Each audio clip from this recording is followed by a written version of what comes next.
What's up, dog? So Sonic Racing Crossworlds has finally been fully revealed at the recent state of play, and there's so much to talk about. I'm not usually one to discuss news, but when it was announced that there'd be an open public beta playable on PS5 over the weekend, you know I had to hop on it, and well, there's a lot to discuss. So take the passenger seat as we drive into Sonic Racing Crossworlds.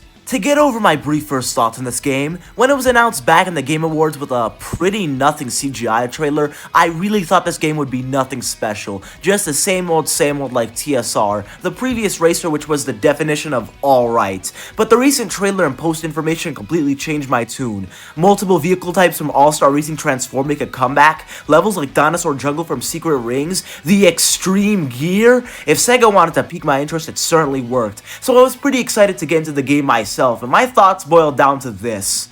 Let's first talk about what this game does well before going into things I didn't like or think could be improved. For starters, the graphics. This is the first Sonic game running on Unreal Engine 5, and it not only looks very good, but it solves an issue where the general UE5 graphic stigma, where you can just tell which games were made with it, which truly shows what great art direction can get you. Every track is as vibrant as possible without it being oversaturated, the lighting is absolute eye candy, and the models for the characters and cars look up to date. This is a contender for one of the most beautiful Sonic games of all time, which is always a plus. Now getting into the actual game, currently there are only cars with 4 handling types and a handful of characters. I chose Sonic with speed type for reasons I'll get into later, though I tried out all the car types, handling being a close second. If you've played any kart racer before, the gameplay should be very familiar to you. The kart's feeling very similar to Mario Kart, which made moving over pretty seamless as someone who mains Mario Kart 8. My one issue with the general controls I had was turning. Usually things would be fine, but sometimes my drift would just not work and I'd bump into walls getting me behind.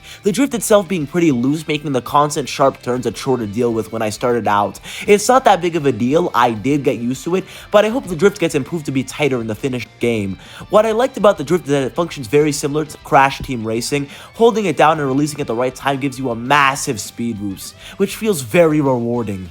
Another addition to the karts are the gadgets. Playing the game and getting first place levels you up, which allows you to get and buy more gadgets that help you in races. What I like about these is how well balanced they are. It doesn't feel like there's gadgets you need to get to win, which makes for excellent player choice and freedom, letting everyone have different options for the gadgets they choose. Now moving over to the maps, currently there are only a few, with a couple returning ones from previous games being Ocean Palace and Bingo Highway, the latter being one of this game's many Crossworlds. The track design, however, is phenomenal. Legitimately shocked me with how expansive it is. There's never one way to go across a track with so many branching paths, shortcuts to get in first, or secret areas with items. These tracks truly feel alive, which is something I can't say for the previous games. Speaking on the Crossworlds, I really like them. The player in first place gets to choose a Crossworld ring, and whatever they choose, all players move seamlessly to another location for a lap, before returning to the main course for the final. These very much add to the game's variety and make every course feel interesting and fresh every time.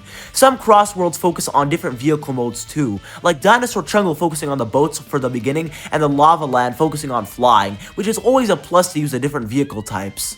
But now we get into things I didn't like, and unfortunately there are some things. My main issue with this game being the item balancing, which you've probably heard before, but I've got a serious bone to pick with it because it makes every race more a game of trial and error rather than skill. There are 2 types of items, offensive and defensive, or more accurate terms, you either get win buttons that allow you to win almost every race, or blue shell ass items that can ruin another player's day and get them behind in the pack.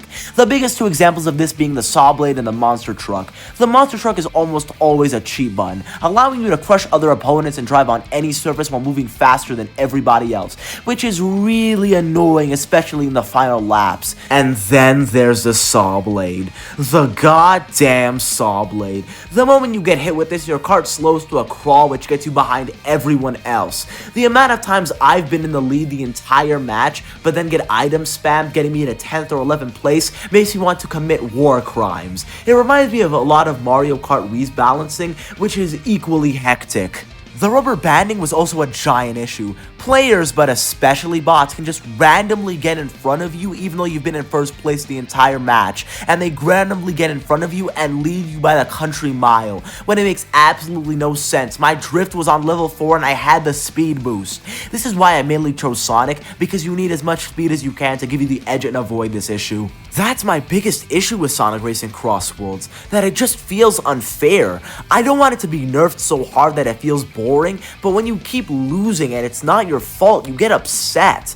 With that being said, this is still easily one of my favorite Sonic racers, and one of my favorite car racers ever. The track design is so open and extensive, the drift being super fun to pull off when you get it down, the customization of the karts, the Crossworlds, it's legitimately a great game, and I have a ton of hope in it living up to expectations. I just wish these issues would be addressed and improved. And that's really all I have to say. While it has its flaws, Sonic Racing Crossworlds leaves me incredibly optimistic, and I really think that with some fixes, it could pull off a release that could challenge other racers, possibly even Mario Kart in terms of quality. But that's it from me, have a good day, and Hipster out.